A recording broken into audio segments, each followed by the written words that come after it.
손을 잠깐 여기 횡격막에다 이렇게 올리시고 잠깐 이렇게 토닥이면서 잘해왔다 해보실까요? 시작.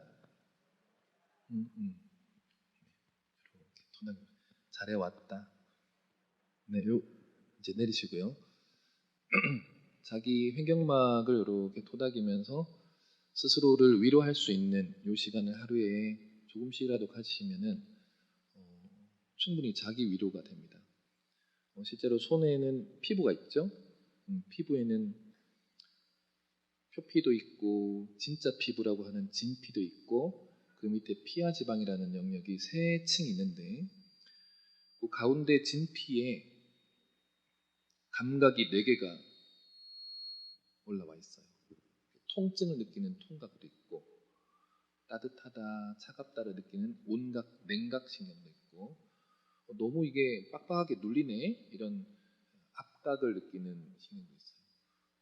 이 4가지의 신경을 통해서 또 응급 상황이나 너무 힘들거나 하루에 쌓여있던 스트레스를 이 피부 감각, 손에 있는 피부 감각을 통해서 내가 내 횡격막을 이렇게 쳤을 때 충분하게 내 머리에 신경으로 해석을 할 때 그래도 충분히 잘해왔다라는 단순한 이 도닥임이 그날 하루에 약간의 스트레스는 떨어진다고 밝혀져 있습니다. 그래서 전문 상담사들, 정신과 의사들은 본인들을 위로하는 이런 신체적인 기술을 배웁니다.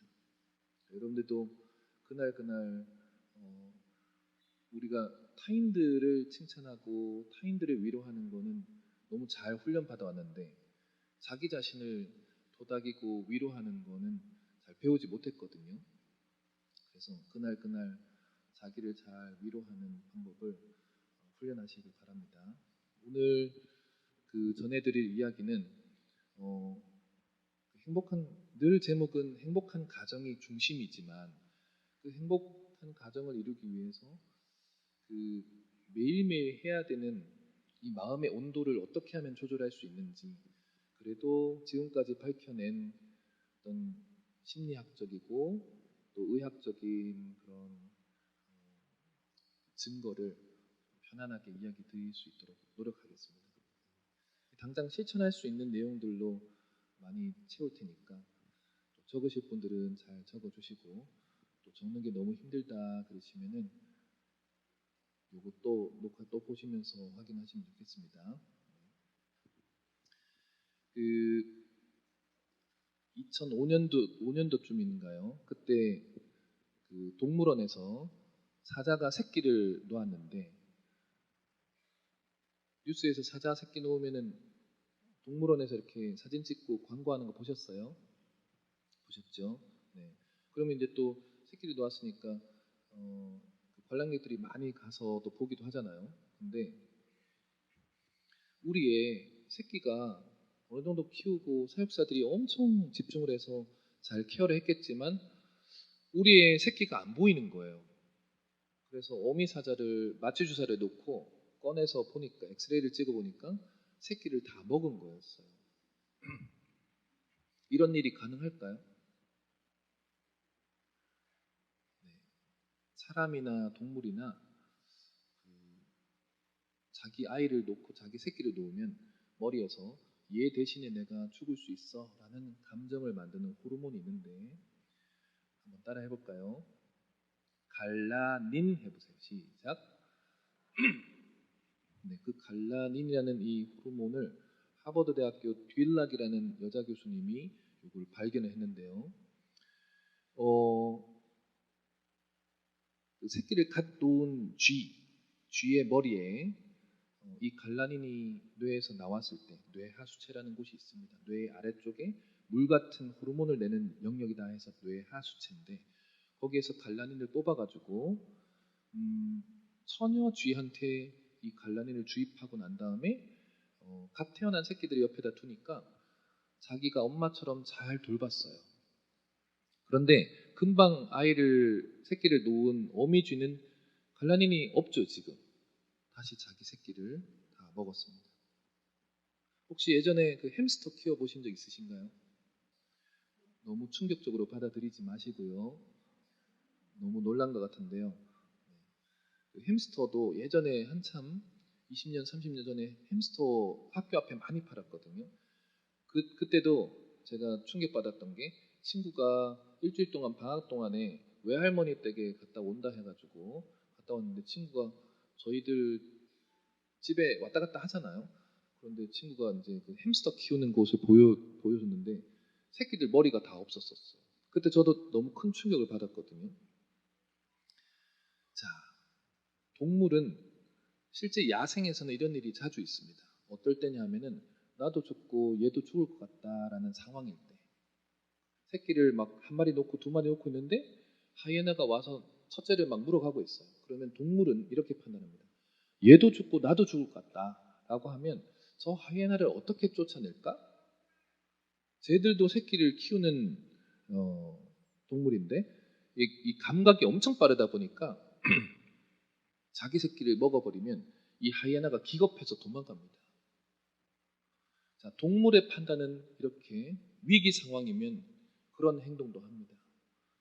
근데 우리 사람은 이런 행동을 할 수 있을까요? 할 수 있습니다. 안타깝지만.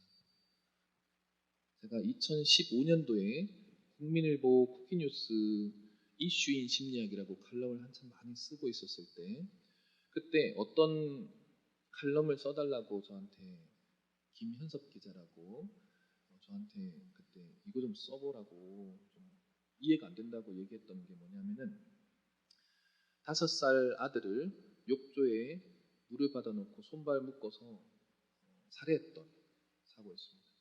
이해가 되십니까? 이해가 안 되죠. 저도 그 사건을 듣고 너무 화가 났었습니다. 어떻게 그럴 수가 있을까? 그리고 저 그 당시에 첫째, 둘째랑 나이가 별 차이가 안 나서 더더욱 화가 났었고요. 그런데 부모가 자녀를 또 공동체 안에서 누군가가 누군가를 화가 나고 서로 간에 공격하고 하는 그런 마음은 도대체 어떨 때 주냐? 놀랍게도 인간은 그런 행동을 할 때 딱 하나밖에 없습니다. 우울입니다. 사람은 우울감이 형성되면은 갈라닌이 떨어집니다. 그럼 떨어지면 내 마음 안에서는 실제로 그 공격성이 올라갑니다.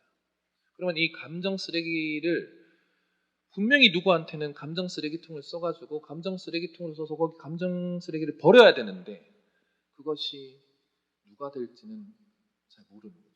대부분 사람은 가족이면 안타깝지만 가족은 가족한테 가장 먼저 감정 쓰레기통을 내려놓는 겁니다. 4년 전, 3년 전 올 때마다 저희 아버지 얘기를 늘 드렸죠. 기억나세요? 늘 새롭지 않나요? 늘 강의 듣고 그러면 다 늘 새로우실 텐데 놀랍게도 저희 아버지도 밖에서 받아온 그 감정 쓰레기를 가장 먼저 저희 가족한테 제일 먼저 던지셨어요. 받을 때마다 너무 힘들었죠. 왜 이러실까? 그리고 가장 힘들었던 거는 저를 때릴 때는 사실 뭐 무섭다 이 정도인데 늘 저를 때리고 나시면은 어머니도 문을 잠그고 때리실 때 그때가 제가 참을 수 없었대요. 그 감정 쓰레기통은 이게 이해가 잘 안 되는 영역이었죠. 근데 나중에 아버지가 왜 저럴까를 보니까 아버지의 머리나 몸은 우울이 너무 강했던 거예요. 여러분들도 우울이라는 게 올라오면 절대로 안 됩니다. 그러면 여기서 이제 구분을 해볼게요. 제가 기침 한번 세게 한번 해도 될까요? 목이 계속 걸려가지고 네, 여기 오면 너무 벅찬 것 같아요. 마음이 이렇게 너무 부족한데 매번 그럼에도 불구하고 오늘 이 짧은 시간이 여러분들 머릿속에 다른 사람의 질문 말고 내가 나한테 하는 질문이 많이 생겼으면 좋겠습니다. 질문이라는 이 단어는 질자는 한자로 모양 그림 질자입니다. 그림. 그거를 던지는 거예요. 문. 그러니까 이곳에서 우리 안산 시민교회에 오시는 이 발걸음을 한 여러분들이 이곳에서는 뭘 해야 되냐면은 하나님이 나한테 주는 말씀이 무엇일까? 또 이곳을 떠나서 집에 갔을 때 또 밖에 나갔을 때는 하나님이 그 상황에서는 나한테 어떤 그림을 그리라고 하느냐, 그거를 계속 질문을 해서 그 그림을 받아야 됩니다. 근데 질문을 던지지 않으면 그 그림을 받기가 어려워요. 그래서 스스로의 질문을 많이 던지십시오. 그리고 저도 이런 곳이 아니라 이제 편안하게 했으면 저도 질문을 많이 받아서 바로바로 얘기를 하고 싶은데 일방적인 이야기를 드릴 테니까 그 이야기를 받더라도 꼭 스스로에게 질문해서 하나님이 주시는 답변이라도 조금이라도 받았으면 좋겠습니다. 저는 부족하지만 우울하고 우울감하고 우울증, 전문 용어는 주요 우울장애라 그러는데요. 이런 자기가 자기를 통제하지 못하는 우울증이라 우울감이라는 것은 차이점이 뭐냐 하면은 여러분들 1년에 비가 며칠 올까요? 제발 제가 질문을 하면 대답을 한 번이라도 해주셔야 되는데요. 며칠 정도 올까요? 60일 정도. 적절하게 얘기를 하시는 것 같은데요. 1년에 100일이 나옵니다. 네, 매년 통계는 100일이 나옵니다. 우리가 느끼는 감각하고 다르죠. 그럼 1년에 100일 정도 온다는 얘기는 월요일부터 목요일까지는 맑았다가 금요일쯤 되면은 통계적으로는 비가 오는 게 정상인 겁니다. 일주일에 하루 정도 비 오는 거는 정상이에요. 근데 제가 이 얘기를 드리는 이유는 우리의 마음 상태가 너무 흡사해요. 날씨하고. 마음의 날씨도 월요일부터 목요일까지는 맑았다가 괜찮았다가 금요일쯤 되면은 우리 몸이 지치고 마음이 지쳐가지고 그냥 우울 호르몬이 나와서 금요일쯤에는 약간 지쳐요. 그냥 우울해요, 약간. 그런데 저녁쯤 되면은 이런 생각이 나요. 내일 주말이네? 이러면서 이제 갑자기 조절이 되죠. 자, 제가 지금 얘기한 거는 일주일에 한두 번 정도의 우울감이 왔을 때 조절 가능한 거는 우울감이라 합니다.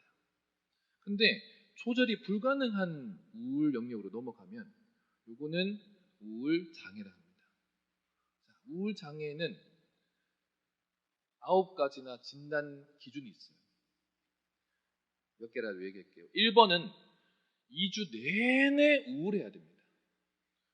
일주일 동안 우울했다가 하루 정신이 확 돌아오면 진단을 못 받습니다. 두 번째, 2주 내내 아무 거에도 관심이 없어야 돼요. 근데 계속 우울하다가 토요일 저녁이나 주일 저녁에 닥터 차정숙 이런 드라마 하나 보면은 우울증 진단을 못 받습니다.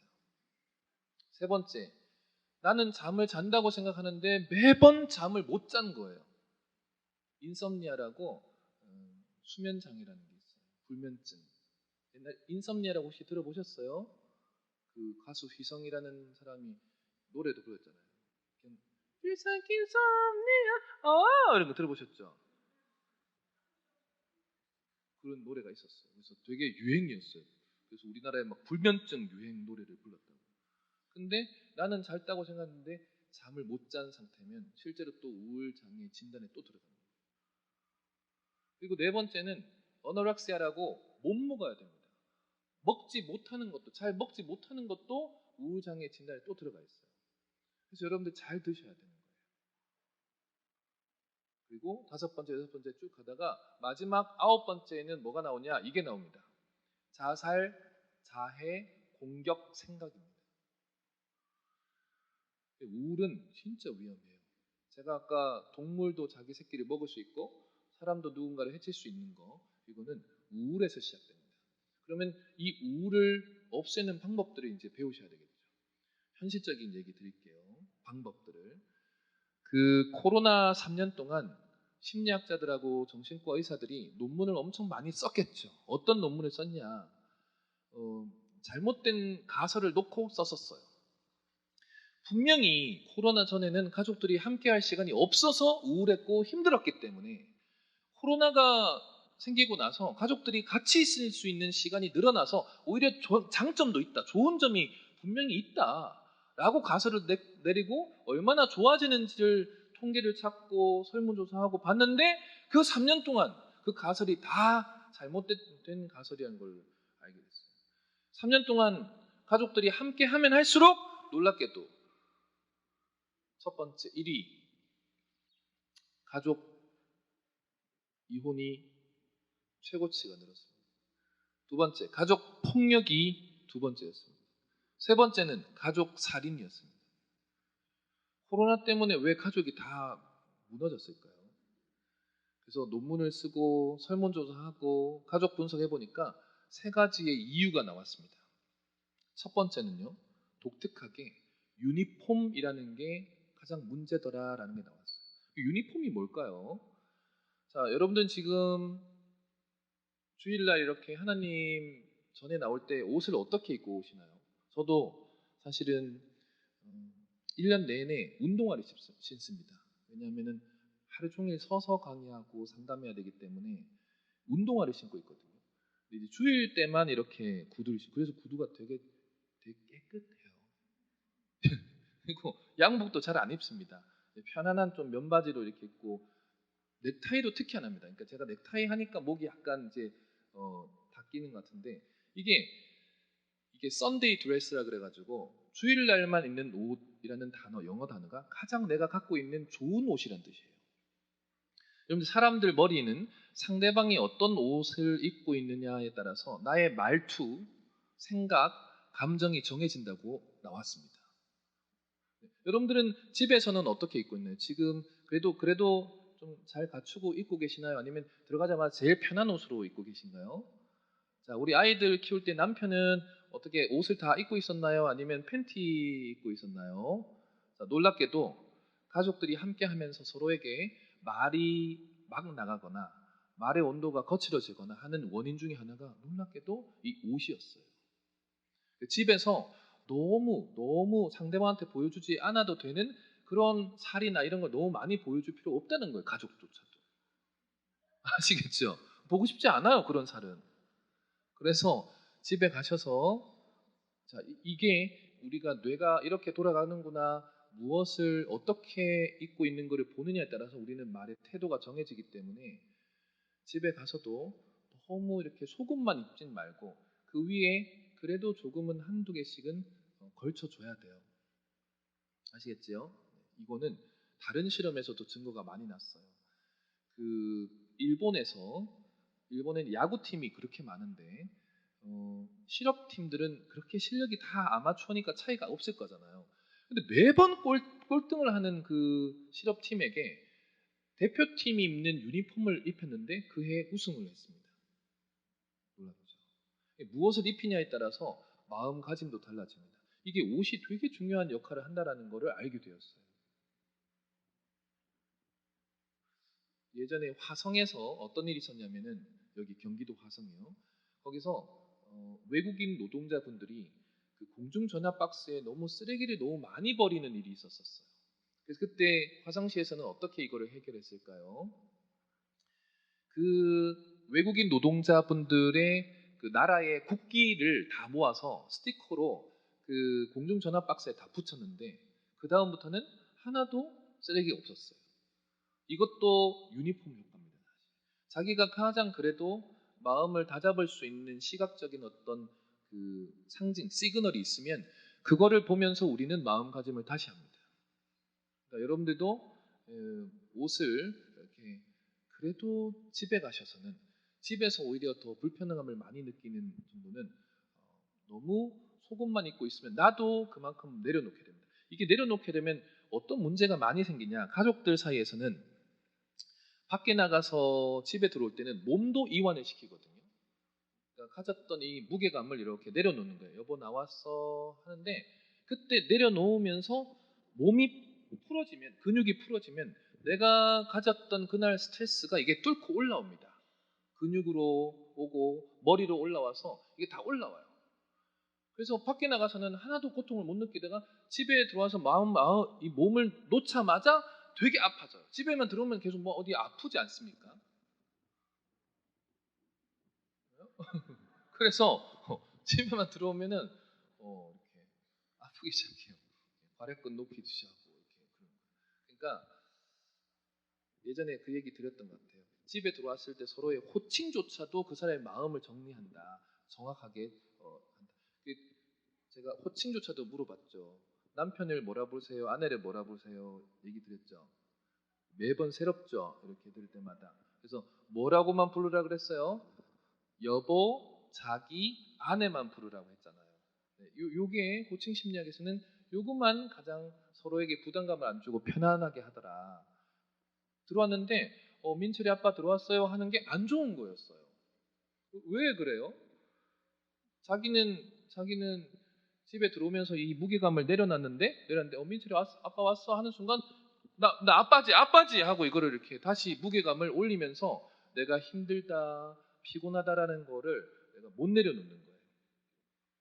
이해되세요? 그래서 누구 엄마 누구 아빠라고 하기가 이거 하는 건 안 좋은 거예요. 상대방을 힘들게 하는 거예요. 또 남편도 아내한테 누구 엄마 오늘 이렇게 하면 안 돼요. 그것도 엄마라는 짐을 자꾸 지우기 때문에 가면 페르조나를 자꾸 씌우기 때문에 자기가 힘들었어. 아이고 애들 키우느라 힘들었지. 이 얘기를 못하게 하는 거예요. 그래서 가장 좋은 표현은 여보. 여보가 무슨 뜻이라 그랬죠? 여는 생각할 여자예요. 나는 당신을 생각해요 이 뜻이라 그랬죠. 뭐 어떻게 생각한다? 보배 보자예요.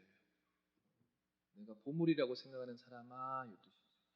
근데 이 뜻을 모르고 부르면 여기 여보라는 단어의 그릇에 잘못된 감정을 담아요. 여보! 이렇게 되는 거죠. 그래서 뜻을 알고 매일매일 상대방한테 편안하게 불러주는 거예요. 여보. 이것도 유니폼이에요, 실제로. 자기 오늘 잘 다녀와. 이거는 자는 같을 자자예요. 당신하고 나하고 한 사람이야. 같은 사람이야. 뭐가? 몸기자예요. 몸이 한 몸이야. 근데 월급 주니까 잠깐 떨어지는 거야. 금방 와야 돼. 딴 데 가지면 따라와. 금방 끝나고 빨리 와. 이런 뜻이에요. 근데 아내는 순수하게 한글이에요. 집 안에 문을 열고 여보 나왔어 하면은 따뜻한 해가 있는 게 안에 있는 해라는 순수 한글이 붙여서 아내가 된 거예요. 여보 나왔어 하고 들어갔는데 여기 돈 안 들어왔다 이렇게 차갑게 하면은 차내가 된 거예요. 차내. 아내가 아니고 차내. 알겠죠? 이렇게 유니폼이라는 거는 언어의 유니폼도 있고 우리가 실제로 거치는 이 옷의 유니폼도 있어요. 그래서 여러분들 집에서도 너무 언더웨어만 입으면 안 되신다. 두 번째는 어떤 것 때문에 힘들까? 알고 보니까 밖에 나오면 다 자기 공간이 있어요. 자, 이 공간의 인식도 우리가 하나님 전에 나오면 뭐 해야 되는지 이 공간의 자리도 보통은 강대상이나 이런 위치나 자리는 어느 정도는 정해져 있죠. 그러다 보니까 우리는 스트레스라는 게 없어요. 자리만 잘 인식만 돼도. 그런데 두 번째는 어떤 문제가 있냐? 집이라는 공간은 공간 인식도가 없는 거예요. 여기는 네 자리, 저기는 네 자리라가 없기 때문에 서로가 스트레스가 엄청 많았던 거예요. 예를 들면 식탁에 누구 자리가 지정되지 않으면 거기 먼저 잡는 사람이 임자면 거기서 싸움이 나는 거예요. 애들 싸움이 나고 그럼 또 엄마 아빠가 또 소리치고 그래서 식탁의 자리조차도 공간의 인식도에 이름을 붙이라고 나옵니다. 그게 3년 동안 코로나 때 그렇게 싸우고 폭행하고 살인까지 일어났던 그 원인 중에 하나를 고치는 방법이에요. 소파도 애매하잖아요. 소파도 애매한데 소파의 자리까지 네이밍하라고 나옵니다. 그만큼 공간인식. 근데 우리가 어렸을 때 제일 공간 인식, 집이라는 공간에 나라는 사람의 공간이 없을 때 가장 머리는 스트레스 받고 힘든데 어렸을 때 잘못하면 어떻게 했어요? 집 밖으로 쫓겨났죠. 나가 들어오지 마. 자기 공간이 없어진다는 느낌을 받았을 때는 집안에서는 나라는 존재감을 못 느낀대요. 근데 아이들이 집에 오면 자기 방이 있나요? 혹은 자기 자리라는 공간이 있나요? 그게 없어서 엄청난 또 서로의 공격이 시작된대요. 세 번째, 공간 인식은 이해되셨죠? 공간이 엄청 중요해요. 자기가 있어야 될 공간. 두 번째, 세 번째는 서로 간의 약속입니다. 약속이 너무 없는 거예요, 가정은. 여러분들 약속의 반대는 무슨 말일까요? 약속. 제가 물어보면 대답을 한 번이라도. 약속의 반대는 뭘까요? 비약속일까요? 약속의 반대는 기대입니다. 기대감. 자, 약속의 반대는 기대감입니다. 그러면 우리는 결혼할 때는 어떻게 결혼했는지 한번 생각해 보세요. 약속하고 결혼했나요? 아니면 기대하고 결혼했나요? 놀랍게도 부부가 뭔지 모르고 부부 됐고 부모가 뭔지 아이가 태어나서 그냥 부모의 이름을 가졌죠. 그거는 실제로 약속이 없는 거예요.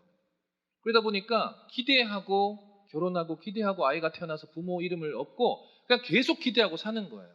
이렇게 기대하는 거죠. 남편이 돈 벌어다 주고 남편이 무거운 거 들어주고 또 형광등 갈아주고 운전해주고 이런 거. 또 남편은 아내한테 뭘 기대할까요? 아이 낳아주고 아이 길러주고 밥 해주고 설거지하고 이런 걸 기대하는 거예요. 근데 놀랍게도 머리는 이 기대감은 뭐하고 연결되냐면은 스트레스 호르몬 코르티졸. 그러니까 기대감은 분노와 실망감과 연결되어 있어요. 내려보면. 왜? 기대감이라는 건 채워질 수 없는 영역이거든요. 그러니까 매번 기대하는 거예요. 자, 월요일부터 금요일까지 내가 설거지하고 밥하는 거 이해는 해. 나도 해. 나도 모르게 약속도 없었지만 그냥 해요. 하다가 금요일 저녁에 설거지가 아직 남아있어요. 근데 금요일 저녁을 생각해보면 불금이에요. 불금. 이제 내일은 주말인데 나도 좀 쉬고 싶어. 나도 소파에 앉아서 TV 같이 보고 싶은데 엄마로서 기대가 있으니까 제가 또 설거지를 하러 가야 돼. 설거지를 하러 가면서 어떤 기대를 하냐? 아내는 남편한테. 남편이 뒤에 와서 나한테 소리 쳐줄 거라고 기대를 해요. 뭐 하는 거야 지금? 쉬어, 내가 할게. 이런 기대를 하는데 남편이 뒤에 와서 그런 소리를 하지 않죠.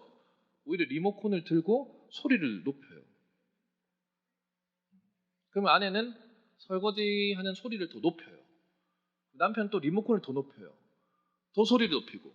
그러다가 깨지겠죠. 깨지면 조심해 한마디 하고 다시 또 리모컨을 더 높여요. 그리고 이제 아내는 설거지하면서 이런 생각을 하죠. 다른 오빠였어야 됐는데 그때 아이를 안 낳았어야 됐는데. 이게 뭐라고요? 실망감이에요. 분노예요. 화해예요.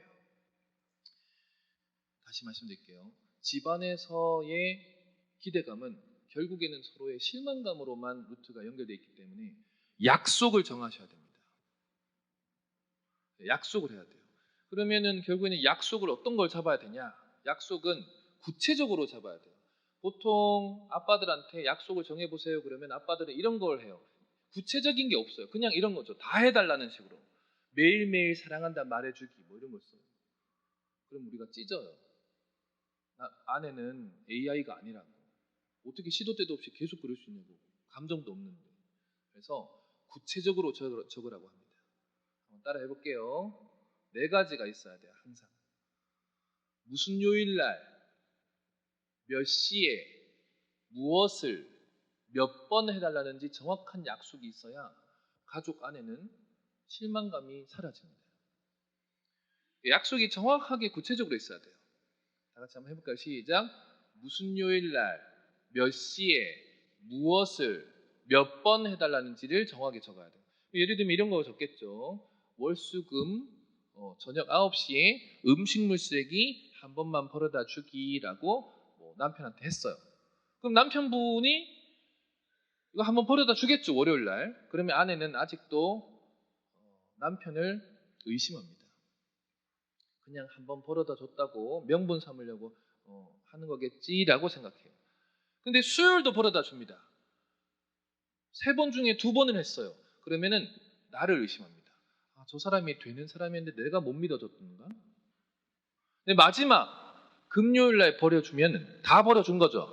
그러면은 저 사람과 나와의 관계를 다시 이제 들여다볼 수 있는 힘이 생깁니다. 우리가 이런 걸 몰랐었구나. 이런 거를 약속 잡고 하면 되는 거였는데 이거 몰랐었구나. 그런데 놀랍게도 여기서 넘어갑니다. 월수금 해보니까 남편들은 약속만 알면 되는데 약속을 정확하게 몰라서 못했는 것 뿐이거든요. 근데 월수금 해보니까 쉬워요. 그러면 주일날 한 번 더 버려다 줘요. 그러면은 약속을 벗어나서 한 번 더 지켜주면 놀랍게도 고마움이라는 감정이 형성됩니다. 그거는 옥시토신이라는 호르몬에서 분비되는데 옥시토신이라는 이 호르몬이 분비되면 그때는 고마움이라는 감정이 형성돼요. 생각해 보세요. 약속 없이 기분 나쁜 상태에서 월요일부터 주일까지 계속 매일 벌어다 줘도 실망합니다. 그런데 약속 3번을 했는데 3번만 하면은 놀랍게도 상대방한테 고마운 감정이 형성돼요. 여러분들은 집에 가서 정확하게 약속이 있으셔야 됩니다. 우리 이거 시작하기 전에 매일매일 1분 기도하기 약속하셨죠? 네. 그러면 그걸 했냐 안 했냐에 따라서 자기 자신에 대해서 고마우십니다. 내가 나한테 고마운 거예요. 한 일주일 했어. 힘든데도 이렇게 했다. 잘했다. 이렇게 되는 거예요. 약속이 없어요. 그럼 늘 실망감이에요. 왜? 1분이라는 약속이 없으면 그냥 대충 묻게 되죠. 기도했어요? 기도했어요? 그럼 기도 도대체 몇 시간 해야 이게 채워질까요? 거의 채워지지 않아요. 만족감. 그래서 약속을 정하는 게 무엇보다도 중요합니다. 여러분들한테는 스스로한테는 약속이 몇 가지가 있나요? 해외는 결혼할 때부터 헤어지면 이런 걸 나누겠다라는 약속을 하고 결혼하는 나라들도 있습니다. 그럼 우리 입장에서는 너무 선진국이지만 너무 정이 없어 보이긴 하잖아요. 그런데 그렇지 않아요. 놀랍게도 약속이 많으면, 가족들의 약속이 많으면 서로에게 감정이 쓰레기가 많이 안 생깁니다. 질척거리지 않습니다. 놀랍게도 가족이 훨씬 자기의 심리적 거리를 잘 유지하면서 서로를 힘들게 하지 않습니다. 자, 여기서 아마 초등학교, 중학교, 고등학교, 대학생 자녀를 둔 부모님들 입장에서는요. 저 시간에 공부 한 자 더 하고 저 시간에 좀 건강한 거 하면 좋겠는데 라는 불편감이 있죠. 어떨 때? 핸드폰 할 때. 맞죠?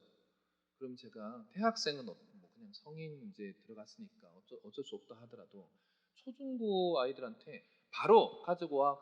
너 지금 몇 시냐고. 가지고 와. 핸드폰 지금 몇 시인데 이거 하고 있어. 이렇게 하면은 아이들은 이렇게 생각해요. 엄마는, 아빠는. 왜냐하면은 약속이 없는 거예요, 집에서. 자, 그래서 부모님들이 뭐 하셔야 되냐. 저녁 7시만 되면 엄마 아빠가 먼저 약속을 정해서 충전기 꽂는 곳에 내려놓고 쓰지 않는 것을 계속 보여줘야 돼요.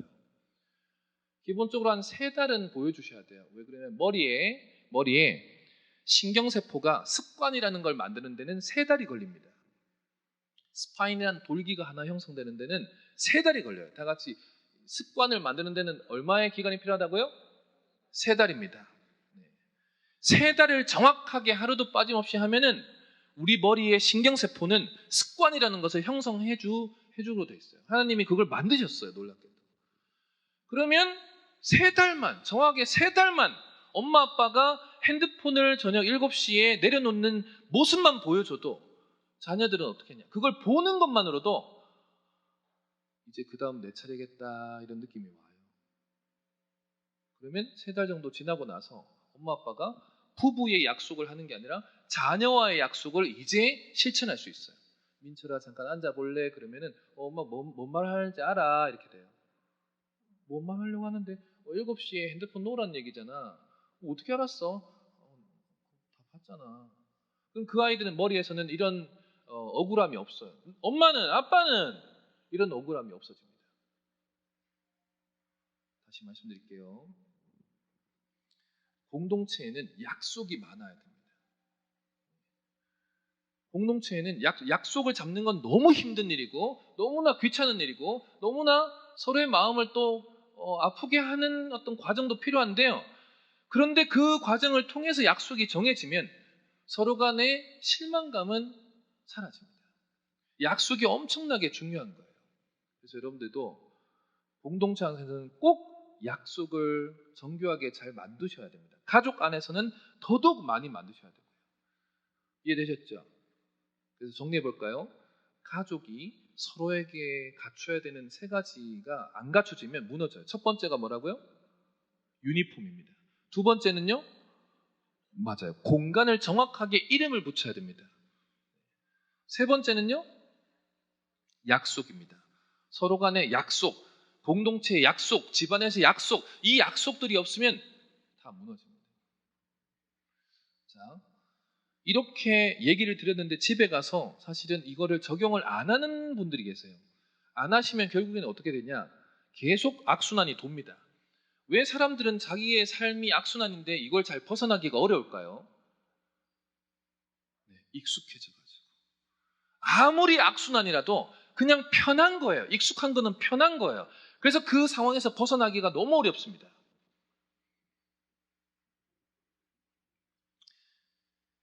한번 따라 해볼까요? 계속 따라 하라 그러죠. 자꾸 움직여 봐야 돼요. 자, 따라 해보세요. 붉은 여왕 효과 해보세요. 시작. 오, 붉은 여왕 효과. 제가 이쪽에서 자꾸 얘기하고 있으니까 이쪽엔 좀 거리감이 좀 느껴지시죠? 항상 함께 하고 있어요. 알겠죠? 이쪽에 있다가 저쪽 가야 돼. 붉은 여왕 효과가 뭐냐면은 우리 기독교에서 자랑하고 있는 작가분이 있어요. 영국의 C.S. 루이스라는 아주 유명한 크리스찬 작가분이 계시죠. 철로 경부터 시작해서 정말 이분이 정말 그런 기독교에서 참 많은 책을 썼는데 이분이 쓴 책에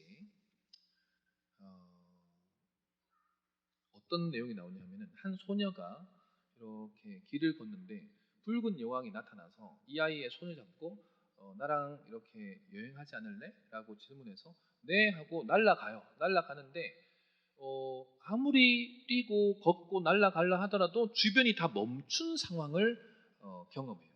그럴 때 얘가 물어요. 왜 주변이 움직이지 않아요? 라고 얘기해요. 뭐라고 하냐면은 너가 이 상황에서 주변이 움직일 정도로 네가 빨리 벗어나고 싶으면 더 많은 노력을 해야 된다. 2배로 더 빨리 걷거나 더 빨리 날아야 된다. 이런 얘기가 나옵니다. 이 장면을 보고 물리학자가 엄청 유명한 물리학자가 이거를 가져다가 생물학자, 생리학자인데 이분이 이거를 가져다가 붉은 여왕 효과라고 레드킨 효과라고 엄청 큰 용어를 만들었어요. 이게 우리 크리스천들한테 엄청 중요한 겁니다. 아무리 기도하고 아무리 신앙생활 잘하는데 왜 우리가 현장에 나가면 내가 삶에서는 왜 자꾸 무너지냐? 놀랍게도 그 삶에서 굳어져 있는 이 패턴에서 안 벗어나기 때문에 매번 그 불안에 또 들어가는 거예요. 자, 엘리베이터 탔어요. 엘리베이터에서 더 빨리 올라가고 싶다고 엘리베이터 안에서 아무리 뛴다고 벗어날 수 있을까요? 못 벗어납니다. 자, 기차를 탔는데 기차보다 더 빨리 가고 싶다고 아무리 거기 안에서 뛰어도 첫 번째 칸에 도달하는 거지 기차의 속도를 벗어날 수 없습니다. 거기에 삶에서 내 삶에서 벗어나려면 내려야 돼요. 내려서 다른 상황에 접해야 됩니다. 그러니까 다른 걸 하셔야 돼요. 저희 어머니한테 제가 이렇게 얘기 드렸어요. 저희 누나하고 저하고 너무 힘들어가지고 어머니가 그때는 너무 많이 맞으셨어요. 그래서 제가 뭐라 그랬냐면 엄마 헤어지셔도 된다고. 헤어지셔도 된다. 누나하고 저는 이제 이해한다. 그러니까 너무 이렇게 힘들게 하지 말고 헤어진다. 그러니까 저희 어머니가 뭐라는 줄 아세요? 너희 아버지 많이 그래도 좋아졌다. 얼굴에 피가 다 묻어 있는데도. 이건 뭔지 아세요? 아무리 내 삶이 악순환이고 그래도 벗어나지 못하는 건요. 그냥 편해서 그래요. 맞는 것도 편한 거예요. 이런 거를 심리학에서는 인질 효과라고 그래요. 스톡홀름 증후군이라고. 인질 효과는 세 가지가 내 머릿속에서 또 틀을 잡고 있어요. 첫 번째, 다른 사람은 이 아버지의 가장 슬프고 아픈 내용을 아무도 모르는데 저희 어머니는 아버지가 얼마나 어렸을 때 힘들게 컸는지를 많이 들었겠죠. 그러니까 이런 머릿속에 이렇게 고리가 하나 후킹되고 다 걸려버려요. 아무도 이 사람에 대해서 모르는데 나만 이 사람이 아픔을 알아라고 착각합니다. 두 번째, 이 사람을 아무도 이 사람 옆에 누구도 견뎌낼 수 없는데 나는 이 사람 옆에서 견뎌낼 수 있어라고 생각합니다. 세 번째, 마지막 걸려버리는 게 있어요. 문을 아예 닫아버리는 게. 세 번째가 뭐냐?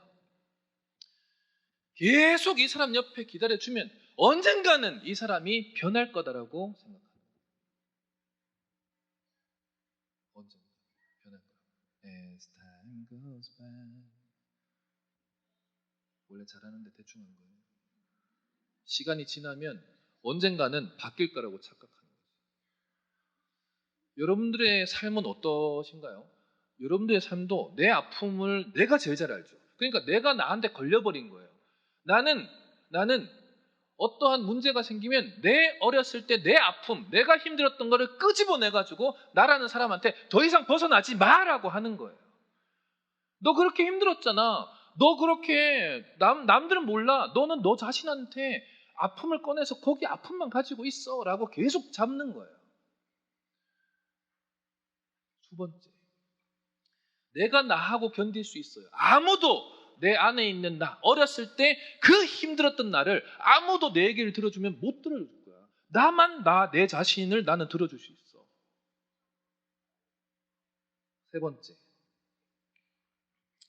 시간이 지나면 언젠간 나는 변할 것 같아요. 내가 나 자신한테 기대감을 가져요. 불필요한 기대감. 근데 놀랍게도 매년마다 악순환입니다. 몸은요, 적나라하게 기억을 해요. 자, 작년 5월 달에 어머님이 만약에 돌아가셨다. 그러면 그 돌아가신 그 한 주에 엄청 슬퍼했겠죠. 그 슬퍼하는 내 몸은 기억합니다. 자, 다음 해 5월 달 어머니가 돌아가신 전후에 거의 2주간은 온몸이 아플 겁니다. 매년. 그러면 잘 생각해 보세요. 올해 내가 매일 365일 1월 1일부터 12월 30일까지 매일매일 나한테 뭔가 기억을 새기는 거예요. 근데 올해 아팠어요. 내년은 엄청 아플 겁니다. 내가 나한테부터 벗어나셔야 됩니다. 자, 이런 얘기를 한번 해볼게요. 아이는 태어나서 처음 어떤 나의 심리를 강하게 형성하냐? 엄마가 젖을 먹어주면서 엄마 머리에도 아이를 젖을 먹이면서 나오는 게 있어요. 신뢰 호르몬 옥시토신이라는 호르몬이 나옵니다. 그래서 엄마는 평생 우리 아이 얼굴을 보거나 우리 아이가 나한테 가까이 오거나 내 손을 잡거나 나를 이렇게 안아주는 순간 그냥 우리 아이만 봐도 나는 신뢰합니다. 엄마는 죽을 때까지 자기 아이를 신뢰합니다. 어떠한 일을 해도. 왜? 옥시토신이 그 태어나서 돌까지 젖을 먹였던 그 기간 때문에 이 머리에서 옥시토신이 나오는 그 분비량이 유지됩니다. 죽을 때까지. 그래서 애들만 보면 신뢰해요. 아무 이유 없이. 아이들은 근데 엄마가 나를 신뢰하는 것뿐만 아니라 애들은 그때 태어나서 엄마의 젖을 먹으면서 무엇을 머릿속에 담냐? 엄마뿐만 아니라 엄마가 나한테 신뢰주면 타인들도 엄마 같을 거야 라는 신뢰. 즉 사람을 만날 때에 사람을 믿는 그 옥시토신이 나와서 사람을 잘 믿어요. 사람을 잘 만나요. 낯선 상황을 잘 안 겪습니다. 그래서 편안하게 사람하고 얘기하고 만나고 잘합니다. 반이 바뀌어도 학교가 올라가도 지역이 바뀌어도 직업이 바뀌어도 편안하게 사람을 사귈 수 있는 옥시토신 호르몬이 나와서 신뢰를 잘하는 사람이 그때 형성됩니다. 그런데 그 기간 동안에 젖을 잘 안 주거나 그 기간 동안에 엄마가 아이를 다둥이를 놔서 막내는 그냥 내버려뒀어요. 그러면 그 아이는 옥시토신이 잘 안 나와서 머리에 호르몬이 잘 안 나오면요, 나중에 엄마와의 관계가 문제가 아니고 타인들을 만날 때마다 신뢰가 잘 안 돼요. 불신이 생겨요. 저 사람은 왜 또 이렇게 할까? 또 아예 말도 닫아요. 학년이 올라갈 때마다 친구 사귀는 게 너무 어려워져요. 그래서 첫 해는 신뢰와 불신이라는 개념이 머릿속에 옥시토신 때문에 쌓입니다. 이게 남들하고의 관계하고 연결되어 있어요. 자, 신앙 공동체도 똑같습니다. 첫 해에 내가 믿음을 가지고 교회에 왔는데 첫 해에 구역에서, 셀에서 어떻게 나를 양육해 줬냐에 따라서 그래, 크리스찬들이 전부 그럴 거야, 전부 이럴 거야 라고 그때 신뢰를 갖습니다. 문화적인 옥시토신도 같아요. 그럼 또 보세요. 내가 나한테 젖을 먹일 때가 있어요. 내가 나한테 뭔가를 한번 해보자. 그래, 집에 가서 오늘 들어보니까 이거 하라네. 그런데 내가 나한테 처음 시작할 때도 내가 나한테 옥시토신을 줘야 되는데 집에 가서 뭐 할 때마다 안 될 거야. 뭐 맨날 뭐 하려고 그러니까 뭐 좀 안 될 것 같은데. 이러면 앞으로 뭔가를 하려고 그럴 때 신뢰가 거의 내가 내 자신한테 신뢰가 없어집니다. 불신이 생깁니다. 예전에 인디언 할아버지하고 인디언 소녀가 둘이 대화를 해요. 어떤 대화를 하냐면, 할아버지, 우리 마음에는 뭐가 살아요? 늑대 2마리가 살아. 어떤 늑대가 살아요? 착한 늑대랑 나쁜 늑대. 그럼 누가 이게 싸우면 누가 이겨요? 네가 매일매일 밥을 주는 늑대가 이겨.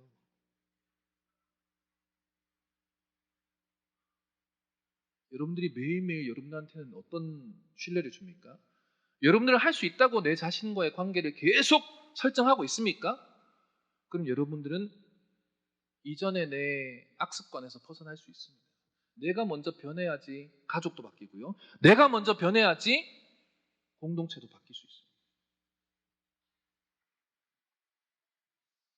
두 번째, 12개월부터 36개월까지는요. 애들이 계속 뭔가를 만져요. 탐색기라 그래서 이제 도파민이라는 게 잘 분비되어서 몸을 잘 움직입니다. 젊었을 때 도파민이 적절하게 나와야 됩니다. 근데 애들 때 도파민이 잘 안 나오는 거를 ADHD라고 그러고요. 나이가 들어가지고 젊었을 때 너무 과하게 써가지고 또 안 나오기도 하는 게 있고요. 유전적으로도 도파민이 나이 들어서 적게 나오면요. 파킨슨, 루이체 치매라 그래서 파킨슨 같은 거는 나이가 들었을 때 도파민이 안 나왔을 때는 파킨슨이고, 애들 때 안 나오는 거는 ADHD라고 그럽니다. 그런데 그 도파민이 적절하게 나오는 거는 12개월에서 36개월 동안 도파민이 나오면 얘는 요것도 만져보고 싶고 저것도 만져보고 싶고 만지는 행동을 하기 싫어요. 그때 부모가 뭐라고 했었어야 될까요? 만져봐. 이렇게 막 벽지를 막 뜯고도 있는데 괜찮아. 그 정도 뜯는 괜찮아. 뜯어도 돼. 또 붙이면 되지. 만져봐. 만져봐. 이것도 해봐. 저것도 해봐. 이때 자율성이라는 게 생겨요. 자기 몸으로 직접 뭔가를 해보고자 했을 때 할 수 있는 힘이 생겨요.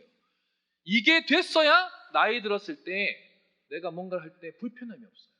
그런데 이런 얘기를 많이 들었다 생각해보세요. 하지 마라, 하지 마라, 올라오지 마라, 내려가라, 그거 긁지 마라. 계속 그 얘기를 들었다 생각했어요. 그러면 옥시토신이 나는 지금 정상인데 어떤 행동을 하려고 했을 때 도파민이 차단됩니다. 뭔가 하려고 할 때 내 몸이 주저합니다. 뭔가를 할 때 불편해집니다. 요거는 도파민만 떨어져서 행동을 잘 못하는 게 아니라 놀랍게도 수치심이라는 게 형성됩니다. 그래서 뭔가를 하려고 그러면 너무 남들이 이거를 또 하지 마라 라는 이게 환청이 내 머릿속엔 들리지 않지만 머릿속에서 강하게 하지 마라 이걸 누가 때리는 것처럼 느낍니다. 그러면 이건 수치심이 나도 모르게 이걸 갖고 그냥 생활하게 되는 거예요. 그리고 7세까지 어떤 일이 생기냐? 공동체에서 내가 먼저 좀 해보고 싶어요. 저거 좀 해보고 싶어요. 할 때 해봐. 그래, 뭐 부모님이 해도 되는데 네가 해도 돼. 그런 거 있죠. 무거운 거 못 드는 거 이런 거. 누군가를 대신해서 해보는 거일 때는 이건 주도성이라 그러는데 이거를 또 해야 돼요. 주도성도 해야 돼요. 근데 이때 야, 너 때문에 야 아빠가 하면 되는데 네가 해가지고 이거 또 다 흘리고 다 그랬잖아. 이렇게 하면은 주도성만 떨어지는 게 아니라 죄책감이 많이 생깁니다. 분명히 제가 하면 되는데 네가 한다 그래가지고 이게 깨졌잖아, 안 됐잖아 라는 말을 한두 마디만 들어도 이거는 남들을 대신해서 앞서 나가는 일을 못하는 게 아니고요. 죄책감이 많아집니다. 그리고 초등학교, 중학교, 고등학교 올라가서는 뭐가 생기냐? 뭔가를 목표로 잡아서 뭔가를 해보면 될 것 같은데? 라는 게 근면성입니다. 근데 이 근면성을 이런 거죠. 엄마, 고등학교 형이 피아노 대회에 나가서 세계 1등 했는데 나도 피아노 한번 배워볼까? 그럼 엄마들은 보통 뭐라고 대답할까요? 얘한테 뭐 하고 싶다 그래서 시켜봤는데 또 그만두는 이 과거를 들고 얘한테 말을 합니다. 엄마 나 피아노 한번 배워볼까? 뭐라 그럴까요? 리코더나 잘 불어. 리코더나 하던 거나 해. 맨날 시켜주면 또 안 하고 이건 놀랍게도 아이들은 뭘 하면 꾸준하게 할 수 있는 능력을 떨어뜨려서 이때 뭐가 생기냐면은 열등감이 생깁니다. 저 사람보다 내가 못하는데, 저 사람보다는 내가 안 되는데, 민철이보다는 내가 못하는데, 생뚱맞아요. 이거 한번 해볼래? 민철이보다는 내가 못하는데, 민철이가 누군데? 머릿속에는 나도 모르게 열등감이 있어요. 자, 그럼 여기까지 한번 볼까요?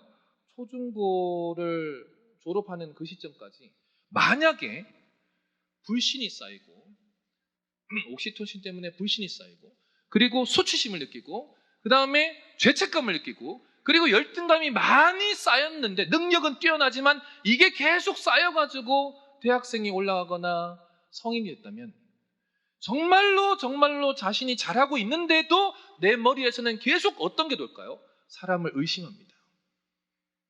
뭔가를 할 때 주저합니다. 누군가를 대표를 하려고 할 때 내가 왜 저 사람이 하면 되는데 저쪽에서 저 집사님 하면 되는데 그냥 장로님이 하면 되는데 권사님 하면 되는데 이렇게 되는 거예요. 그리고 저 사람보다 내가 못하는데 이거 해도 되냐? 라는 열등감이 엄청 생겨서 이 공동체 안에서는 그 틀을 벗어나는 게 엄청 어렵습니다. 계속 그걸 가로막아요. 벗어나려고 하면.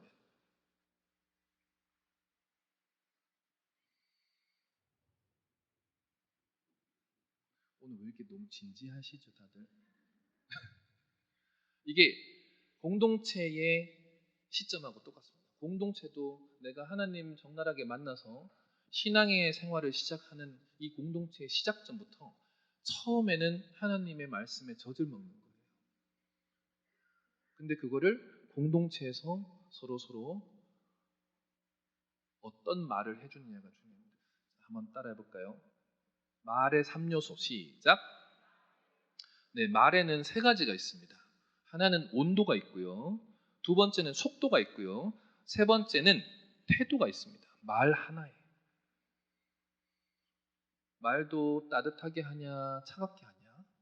두 번째, 말을 빨리 하냐, 천천히 하냐, 적절하게 하냐. 말을 뾰족하게 하냐, 부드럽게 하냐는 여러분들은 선택을 할 수 있습니다. 혹시 그런 얘기까지 들으셨나요? 이 얘기 듣고 어머님들 여기 여성으로서는 화나시면 안 돼요.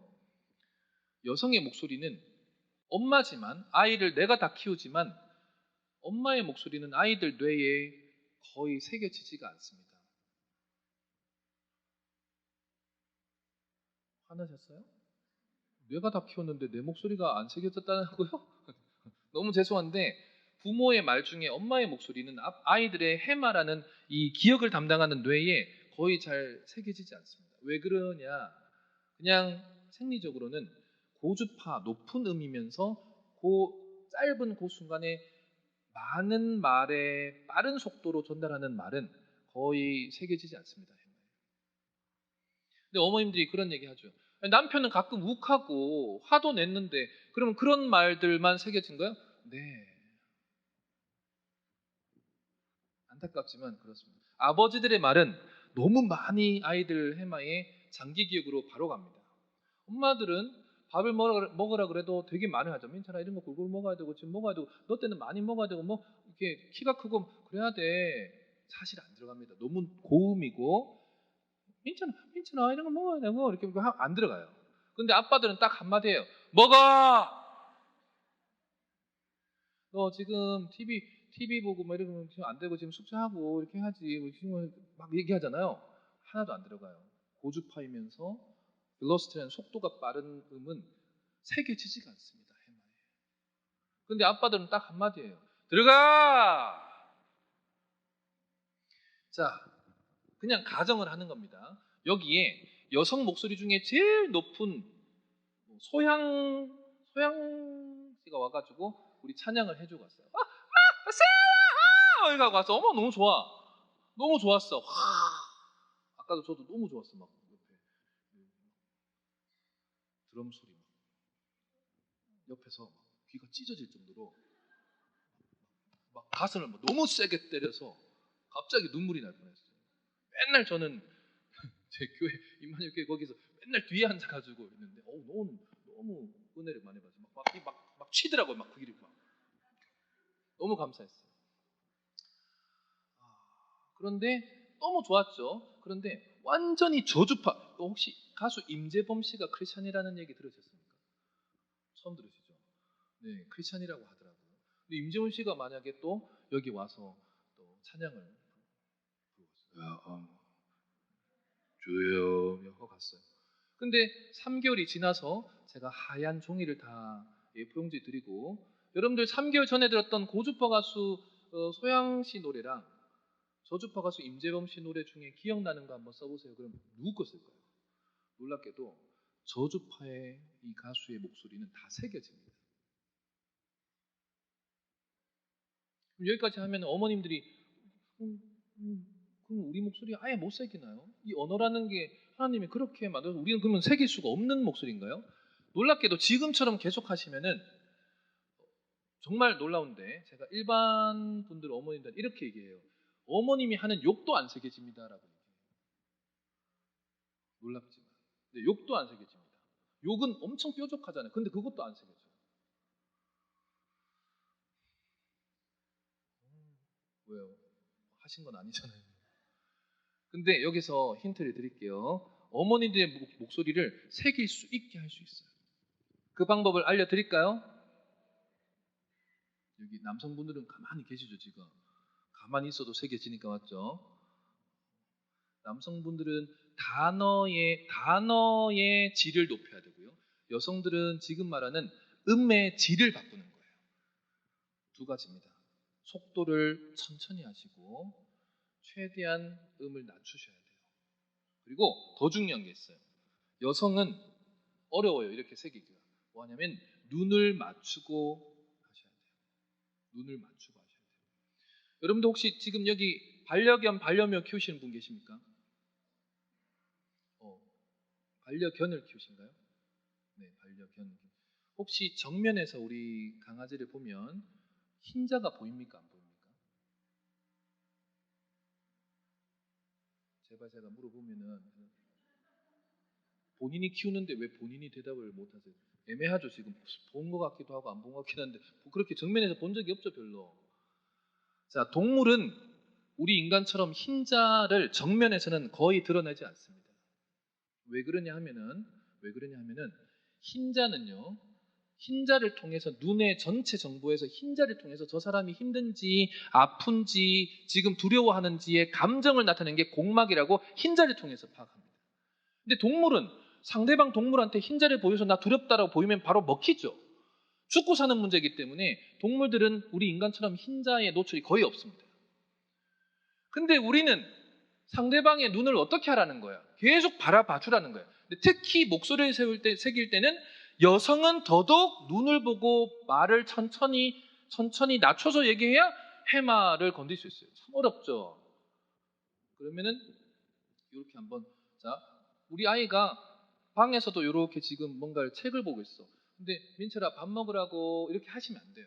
어떻게 해야 될까요? 이렇게 보고 있는 핸드폰이나 책이나 우리 아이의 머리에 눈을 보려면 어떻게 해야 돼요? 그렇죠. 그 사이에 들어가야 돼요. 가가지고 직접 이렇게 가가지고 가서 여기 사이에 들어가서 눈을 보고 밥 먹으라고 눈을 보고 해야 돼요.